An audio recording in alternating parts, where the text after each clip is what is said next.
बात 29 मई 2022 की है, यानी आज से एग्जैक्ट एक साल पहले शाम के 4:30 बजे सिद्धू मूसेवाला अपने घर से निकल के थार में बैठे। मैप को ध्यान से समझो। सिद्धू मूसेवाला इस वक्त अपने गांव मूसा में थे और यहाँ से 61 किलोमीटर दूर उनको अपनी मौसी से मिलने बरनाला जाना था, मौसी की तबीयत का हाल चाल लेने। सिद्धू रास्ते में थे और 10 किलोमीटर ड्राइव करके वो जवार के नामक गाँव में करीबन शाम के 5:25 पर पहुँच चुके थे। यहाँ एक ऐसा मोड़ है, ये वही मोड़ है जो आपने काफी बार इस CCTV फुटेज में YouTube पर भी देखा होगा, और ऐसी मोड़ पर सिद्धू मूसेवाला के करोड़ों फैंस की जिंदगी ने एक नया मोड़ लिया। कुछ इस तरीके से कोरोला ऑल्टिस कार सिद्धू की थार का पीछा कर रही थी और उसके पीछे बोलेरो भी आ रही थी। कोरोला ने थार का रास्ता ब्लॉक किया और बोलेरो वालों ने सिद्धू की थार के टायर में गोली मार दी ताकि वो कोरोला को उड़ा के भाग ना पाए। इसमें से 3 बंदे बंदूकों के साथ निकलते हैं और साथ ही बोलेरो में से भी 3 बंदे बंदूकों के साथ निकलते हैं। आपको तो ये दिन नहीं देखना पड़ा कि अपने बेटे की मूंछों को ताप दिया जाए इस हालत में। हालांकि सिखों में कल्चर भी है, लेकिन बेटे की बॉडी को दूल्हे से सजाया जाए, और कुछ दिन बाद ही मनदीप कौर से शादी होने वाली थी। मैं बस इतना कहना चाहता हूँ कि इस वीडियो में हम सिर्फ ये नहीं समझेंगे कि सिद्धू मूसेवाला को शूट आउट में क्यों और कैसे मारा, बल्कि डीपली ये भी समझेंगे कि पंजाबी म्यूजिक इंडस्ट्री के साथ दिक्कत क्या है, क्यों गैंगस्टर्स पंजाबी सिंगर्स के पीछे पड़े हुए हैं, क्यों परमीश वर्मा को अप्रैल 2018 में मोहाली में गोली मारी, और आखिर क्यों गिप्पी ग्रेवाल और मनकीरत औलख को जान से मारने की धमकी मिली हुई है। देखो, सिद्धू मूसेवाला हत्याकांड मामले में पुलिस का ये मानना है कि सिद्धू के साथ जो कुछ हुआ वो बस एक इंसान की वजह से हुआ, और वो इंसान है ये विक्की मिड्डू खेड़ा। असल में ये 33 साल का विक्रमजीत सिंह उर्फ विक्की मिड्डू खेड़ा अकाली दल के यूथ विंग का लीडर था और सीनियर अकाली दल लीडर सुखबीर सिंह बादल का बहुत करीबी था। एक बात आपको क्लियर होनी चाहिए कि मिड्डू खेड़ा कोई सरनेम नहीं है, बल्कि पंजाब के मुक्तसर जिले में एक गांव है। एक्चुअली पंजाब हरियाणा में बहुत कॉमन है फेमस होने के बाद अपने गांव के नाम को सरनेम के रूप में यूज करना। जैसे सिद्धू मूसेवाला का असली नाम था शुभदीप सिंह सिद्धू, लेकिन मैप में दिखाऊं तो वो हरियाणा से लगते हुए पंजाब के इस मनसा डिस्ट्रिक्ट के मूसा गाँव का रहने वाला था, इसलिए सिद्धू मूसेवाला। एनीवेज 7 अगस्त 2021 को विक्की मिड्डू खेड़ा के ऊपर 20 गोलियां चलाई गयी और गोलियां मारकर उसकी हत्या कर दी। अब दिक्कत ये हुई कि विक्की मिड्डू खेड़ा फेमस गैंगस्टर लॉरेंस बिश्नोई का एकदम करीबी था, या यूं कह लो कि भाई की तरह था। वो लड़का होनहार था, जिस तरह से उसको मारा गया ये है तो गलत है। आप तो हंस रहे हो इस बात पे। हमने कभी मारा नहीं, कभी प्रयास भी नहीं किया। तो जब विक्की को मार दिया ना, उसके बाद शुरू हुई है ये विक्की को मारने वाली कहानी। कुछ यूं है कि विक्की मिड्डू खेड़ा के शूटर्स को जब पुलिस ने अरेस्ट किया तो उनमें से एक शूटर ने शगनप्रीत का नाम ले दिया कि शगनप्रीत ने हमारी विक्की को मरवाने में मदद की थी। फिर मीडिया और पुलिस वालों ने ये बोला कि शगनप्रीत मूसेवाला का मैनेजर था, इसलिए मूसेवाला भी कहीं न कहीं इस कांड से जुड़ा हुआ है। लेकिन टेक्निकली ये सही नहीं है। शगनप्रीत असल में काफी पंजाबी सिंगर्स का कॉमन मैनेजर था और सिद्धू मूसेवाला के 1-2 शोज उसने अरेंज करवाए थे। लेकिन ये बात सच है कि शगनप्रीत मूसेवाला का नोन तो था। अब शगनप्रीत का नाम सामने आने के बाद पुलिस उसको पकड़ती, उससे पहले ही वो कथित तौर पर ऑस्ट्रेलिया भाग निकला। और लॉरेंस बिश्नोई गैंग का ये मानना था कि सिद्धू मूसेवाला का शगनप्रीत को ऑस्ट्रेलिया भिजवाने में हाथ था, इसलिए ही सिद्धू पर ये 6 शूटर्स धड़ाधड़ गोलियां चला रहे हैं। इस समय सिद्धू के पास एक पिस्टल थी जिसमें सिर्फ 2 गोलियां थी, जो सिद्धू ने बैक फायर भी किए थे। आपको ये भी पता होना चाहिए कि सिद्धू के साथ इस समय गाड़ी में 2 लोग और थे, उनका कजन गुरप्रीत सिंह और पड़ोसी गुरविंदर सिंह। गुरप्रीत को ड्राइवर सीट पर बैठा था और गुरविंदर पीछे वाली सीट पर बैठा था, और इनके भी जांग और हाथों में गोली लगी थी और ये भी इंजर्ड हुए थे। टोटल 30 गोलियां चलाई गई थी, जिसमें से 19 गोलियां मूसेवाला को लगी, और पास के ही घरों में वारदात की जगह पर भागकर पहुंचे मैसी नामक एक बंदे ने कांच वगैरह तोड़ के जब सिद्धू को गाड़ी से निकाला तो उनकी सांसें चल रही थी। उसके बाद जब हमने देखा गड्डी सिद्धू मूसेवाले की है तो हमने उसे गड्डी से आन के उसके गड्डी के लगे लगे शीशे तोड़ के उसको निकाल के उसके सांस चल रही थी। उस टाइम चल रही थी, हाँ सांस चल रही थी। उसके बाद सिद्धू को हॉस्पिटल ले जाने के लिए एक राह चलती दूसरी गाड़ी की मदद ली, लेकिन हॉस्पिटल पहुंचने पर सिद्धू को ब्रॉड डेड घोषित किया गया। पोस्टमार्टम रिपोर्ट्स ने बताया कि सिद्धू मूसेवाला ने गोलियां लगने के बाद 15 मिनट के अंदर प्राण त्याग दिए थे। शॉकिंग बात ये थी कि शूट आउट के जस्ट बाद ही लॉरेंस बिश्नोई के राइट हैंड गोल्डी बरार ने ये पोस्ट डाली और लॉरेंस बिश्नोई के भांजे सचिन बिश्नोई ने न्यूज चैनल वालों को कॉल किया। इस वीडियो में मैंने बहुत डिटेल में बताया है कि लॉरेंस बिश्नोई सच में इतना खतरनाक क्यों है, जरूर देखना। दोनों ने डायरेक्टली बहुत प्राउड फील करते हुए सिद्धू मूसेवाला की हत्या की जिम्मेदारी ली। फेसबुक पोस्ट में गोल्डी बरार ने बताया कि विक्की के कत्ल में सिद्धू मूसेवाला का हाथ है।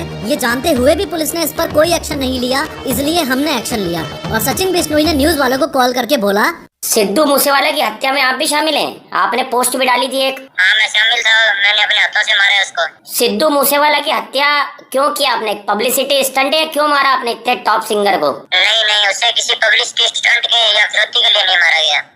फिर ये बात जग जाहिर है कि उसी ने हमारे भाई विक्की भाई जो थे हमारे, उनका मर्डर करवाया था। विक्की मिड्डू खेड़ा? जितने भी हाँ जी। चूँकि ये इतना बड़ा नेशनल लेवल का मुद्दा था तो पुलिस को तो एक्शन लेना ही था। इसलिए 6 में से सिद्धू मूसेवाला के 3 शूटर्स को तो दिल्ली पुलिस के स्पेशल सेल ने अरेस्ट कर लिया था। ये 3 थे प्रियव्रत फौजी, कशिश और अंकित सिरसा। और जो 3 भाग गए थे उनमें से 2 का पुलिस ने एनकाउंटर कर दिया था। एनकाउंटर जिनका हुआ वो 2 थे, जगरूप सिंह रूपा और मनप्रीत सिंह। ये एनकाउंटर 4 घंटे चला था, जिसमें 3 पुलिस वाले भी घायल हुए थे और स्पॉट से AK-47 भी रिकवर की गई थी। और फाइनली लास्ट वाला जो था दीपक मुंडी, इसको 10 सितंबर 2022 को पुलिस ने नेपाल बॉर्डर से धर दबोचा। इन शॉर्ट 6 के 6 शूटर्स पर पुलिस का एक्शन हो चुका था। जो बोलेरो इस्तेमाल की गई थी, ये लीक्ड CCTV फुटेज बताती है कि वो बोलेरो हत्याकांड से 4 दिन पहले ही हरियाणा में लाई गई थी। और ध्यान से सुनो कि कैसे उस बोलेरो ने ही इन क्रिमिनल्स को पकड़वाया था। असल में मूसेवाला के ऊपर गोलियां चलाने के बाद कुछ इस तरीके से सारे के सारे क्रिमिनल्स ने उस बोलेरो में ट्रेवल करते वक्त ये वीडियो बनाया, जिसमें सब अपने दोनों हाथों में बंदूकें दिखा रहे थे और अपने आप को स्टड साबित करने की कोशिश कर रहे थे। उसके बाद मनसा से 13 किलोमीटर दूर इस बोलेरो को इन लोगों ने अबेंडन कर दिया और भाग गए। जब पुलिस को वो बोलेरो मिली तो छानबीन करने पर पुलिस को फतेहाबाद के एक पेट्रोल पंप की रिसीट मिली। पेट्रोल पंप पर जाकर पुलिस ने CCTV फुटेज चेक किया तो पाया कि इसमें तो प्रियव्रत फौजी शामिल है। तो कुछ इस तरीके से पुलिस को लीड्स मिली थी। भले ही पुलिस ने अपनी तरफ से बोल दिया हो कि सिद्धू मूसेवाला असैसिनेशन के पीछे सिर्फ इंटर गैंग राइवलरी ही है, लेकिन सिद्धू बाजी की फैमिली इस बात से टोटली डिनाई करती है। सिद्धू मूसेवाला असैसिनेशन को उनके फैंस का बहुत बड़ा पोर्शन पॉलिटिकल एंगल देता है। सिद्धू मूसेवाला सिर्फ एक अमेजिंग सॉन्ग राइटर और सिंगर ही नहीं बल्कि पॉलिटिशियन भी थे। फेम मिलने के साथ ही उन्होंने 2021 में कांग्रेस ज्वाइन कर ली और मनसा डिस्ट्रिक्ट से 2022 में चुनाव भी लड़े। लगभग 63,500 वोटों से वो आम आदमी पार्टी के विजय सिंगला से चुनावों में हारे थे।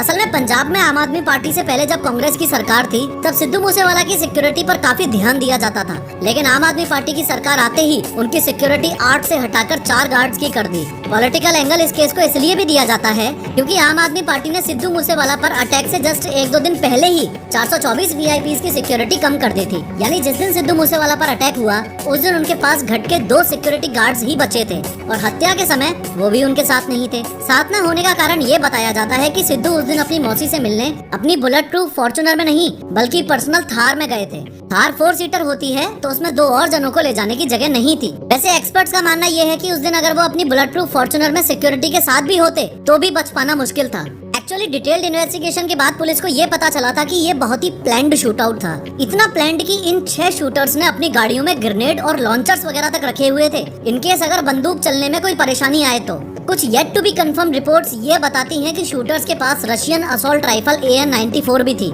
कम ऑन मैन, AN-94 की बात हो रही है, this is a big deal. ये बहुत ही rare and special war weapon है और इसका भारत में आना मतलब पूरी दाल ही काली है। Something big is happening around Punjab Pakistan border. मैं टोटली एक्सपेक्ट कर रहा हूँ कि इस वीडियो का कमेंट सेक्शन 2 कम्युनिटीज में डिवाइड होगा। एक तरफ होंगे RIP लेजेंड नेवर डाइज वाले और दूसरी तरफ होंगे ये बोलने वाले कि सिद्धू मूसेवाला एक खालिस्तानी सपोर्टर था, इसलिए ये तो होना ही था। फेवर वाले ये बोलेंगे कि सिद्धू मूसेवाला के गाने लोगों को उनकी कल्चरल रूट्स से जोड़ते थे और अगेंस्ट वाले ये बोलेंगे कि सिद्धू मूसेवाला अपने गानों में गन कल्चर को प्रमोट करता था। आप इन दोनों में से चाहे किसी भी कैटेगरी से बिलोंग करते हो, लेकिन आप मेरी इस बात से पक्का एग्री करोगे कि this is something really insane. ये देखो, आसपास के घरों तक में गोलियां लगी थी, दीवारों तक में गोलियां घुसी पड़ी हैं। शूटिंग के टाइम जहां थार खड़ी थी वहां ऐसे पेचे गाड़ दिए गए हैं स्पॉट को मार्क करने के लिए। 1 साल बाद भी ये स्केरी सीन्स हमें पंजाब के गन कल्चर के बारे में बात करने पर मजबूर करते हैं। पंजाब इंडिया की सिर्फ 2.3% पॉपुलेशन कंटेन करता है, लेकिन टोटल इंडिया के 10% लाइसेंस्ड आर्म्स पंजाब के पास ही हैं। भारत के टोटल 40 लाख लाइसेंस्ड हथियारों में से 4 लाख तो पंजाब के पास ही हैं और जो क्राइम्स हो रहे हैं वो ऑब्वियसली नॉन लाइसेंस्ड हथियारों से हो रहे हैं। सिद्धू मूसेवाला के कुछ फैंस ये भी मानते हैं कि ये हत्या एक मिस्ट्री टाइप है। शायद सिद्धू को पता था कि वो कब और कैसे मरेगा। बहुत ही खतरनाक कोइंसिडेंस है कि 295 सॉन्ग उसका मोस्ट पॉपुलर है और डेथ भी 29/5 यानी 29 मई को ही हुई। सिद्धू अमेरिकन रैपर टुपैक शकूर का बहुत बड़ा फैन था और जैसे उसकी हत्या हुई सेम तरीके से सिद्धू